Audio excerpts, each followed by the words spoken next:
America is in danger of becoming a police state. Many police departments now have military-grade weapons, and some government agencies even have their own SWAT teams. Well, the growing use of all those weapons has many people afraid of what's going on in the government, from Washington to their own communities. Jennifer Wishon looks into this troubling trend.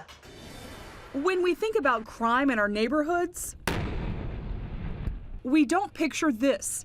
While violent crime in America is actually decreasing, hundreds of law enforcement agencies use military-grade equipment to police their streets. There's a distinct difference between military soldiers and what their mission is, and civilian police and what their mission is supposed to be.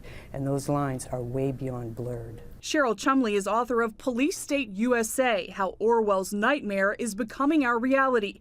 Among her concerns is an increase in the use of police SWAT teams, units specifically trained to deal with active shooters and hostage situations. A recent study by the ACLU finds SWAT teams now often deploy to execute search warrants, a decision that has maimed and even killed innocent people.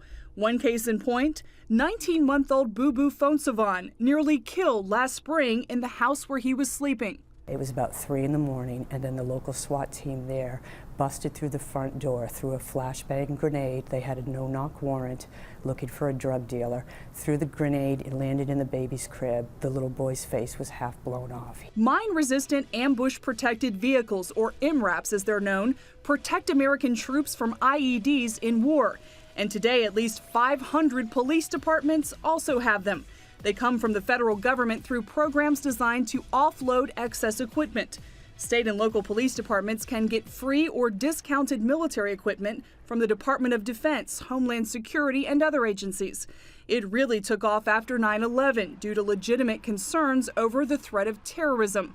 Today, nearly 500,000 pieces of military equipment have been transferred to police organizations, including small arms, night vision devices, Humvees, MRAPs, and aircraft. According to Chumley, some police departments have even secured silencers. A police officer is not a sniper, and I can't imagine any scenario where a civilian police officer would need to sneak up on somebody and shoot them before they have their due process through court. President Obama has issued an executive order directing the Attorney General, Secretary of Defense, and others to look at how to improve the way military-grade equipment is distributed to state and local law enforcement agencies, and to ensure those agencies understand how to use it and when they should use it. But it's not just militarized police departments that have some folks worried. Remember this tense standoff between armed supporters of Nevada rancher Cliven Bundy and the Bureau of Land Management? As I watched that, I just became very uncomfortable looking at what were National Park Service SWAT teams or BLM snipers. And these are regulatory agencies. These aren't law enforcement agencies. The situation prompted Congressman Chris Stewart to introduce legislation to demilitarize federal regulatory agencies. Most of his state of Utah is owned by the federal government. Can you think of a regulatory issue that is so urgent that you have to have a SWAT team in and you got to get them in right now? Because there just aren't any. Dozens of regulatory agencies have firearm and arrest authority, including NOAA, the federal government's weather service, the Department of Education, even the IRS. It's intimidating to the American people, and it breaks the trust that we should have between the American people and the federal government. And look, that's a fragile thing right now anyway. Instead of giving machine guns and grenades to the FDA, Stewart and other lawmakers want to leave law enforcement to agencies tasked to deal with it, like the FBI. Jennifer Wishon, CBN News, Washington. If you don't think this can come to your home, think again. There's a case in Stockton, California, where a man and his 3 children, a SWAT team, descended on their house at 6 a.m., blew in the front door, dragged him into his yard in his boxer shorts, handcuffed him, and took the 3 children, put them in a police car for 2 hours while they stripped that home and searched it. What were they looking for? Evidence of financial aid fraud from his estranged wife. The kicker here is she wasn't even living in that home. So this can happen to you. There was another case in Alabama where a SWAT team descended on a a home, blew in the front door, had automatic weapons at the ready, pinned the man in the home against the wall, hurt him in this process. What was his crime? He was selling orchids that were on some list from our federal government, and it was prohibited for him to sell orchids. This is the kind of society we're living in.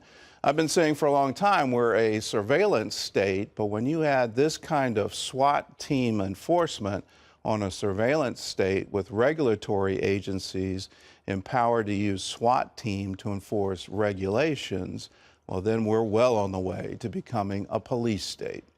Well, in other news, the Islamic terrorist group Boko Haram is spreading its violent attacks into a new country. Wendy Griffith has that story from the CBN Newsroom. Wendy? Thanks, Gordon. Boko Haram, which is based in Nigeria, has launched its first deadly attack in the next-door African country of Chad.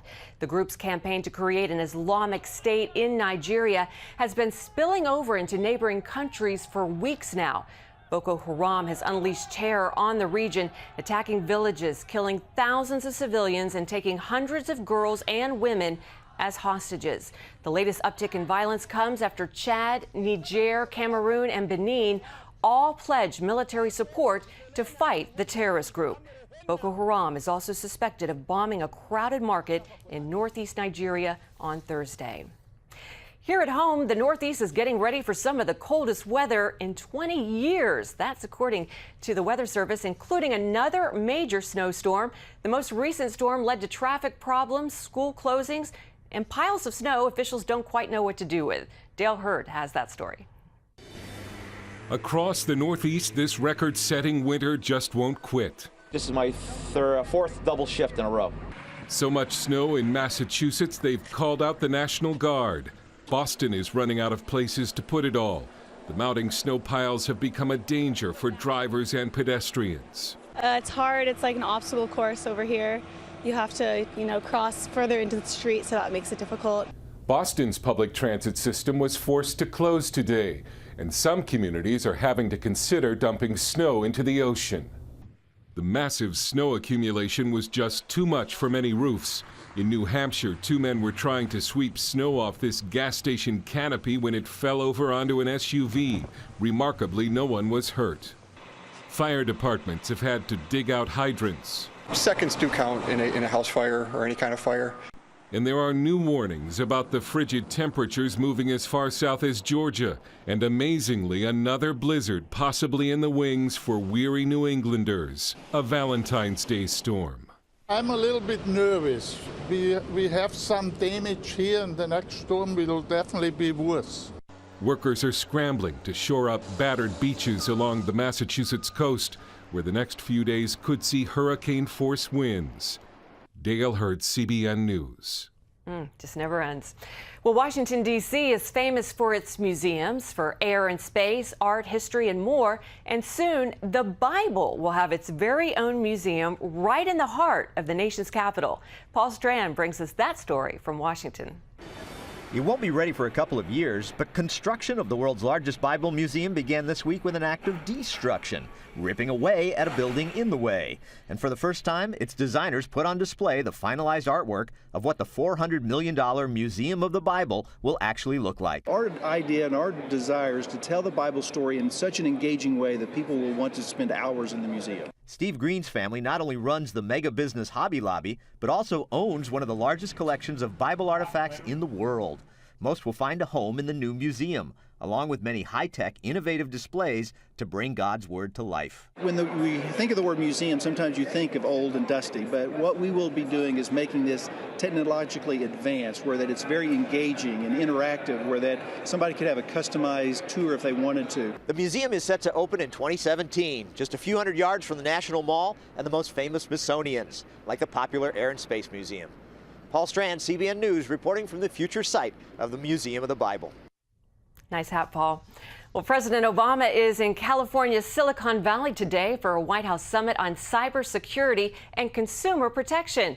He's trying to build bridges between government policymakers who want to regulate the online world and tech businesses who usually don't want to work with bureaucracies in Washington. The summit comes after high-profile computer hacks to business giants like Target, Sony Pictures, Anthem, and Home Depot. And the federal government has suffered its own security struggles as well. Overall, an estimated 85 million records were exposed last year. Gordon, do you think this is a good idea? I think it's a good idea, but I also think it's a little bit of a dog and pony show, trying to show that the government and private industry can get together to try to figure out what to do. But the fact of the matter is we're all at a loss here of how to keep all the information that's on the internet, all the personal information that's out there, how to protect your identity, how to protect your credit. All of that seems to be a losing war, and this may be more show than substance. Alabama State Supreme Court Chief Justice Roy Moore is standing his legal ground on same-sex marriage. Thursday, a federal judge ordered a Mobile County judge to issue marriage licenses to gay couples. But Moore says the federal judge's order is non-binding. He believes only the U.S. Supreme Court can force state judges to license gay marriage. Alabama is the 37th state where gay marriage has been declared legal, often by the order of a federal judge. Well, government officials in Thailand are sending a message to its young people this Valentine's Day. The Moral Promotion Center launched a campaign on Twitter this week aimed at preventing premarital sex. It's called Just a Meal for Valentine's Day. The campaign is encouraging teens to enjoy a meal with their special someone and then head home separately. The message is designed to uphold the country's traditional Buddhist values. According to the Bangkok Post, Thailand has one of the highest teen pregnancy rates in the world. You can always get the latest from CBN News by going to our website at cbnnews.com.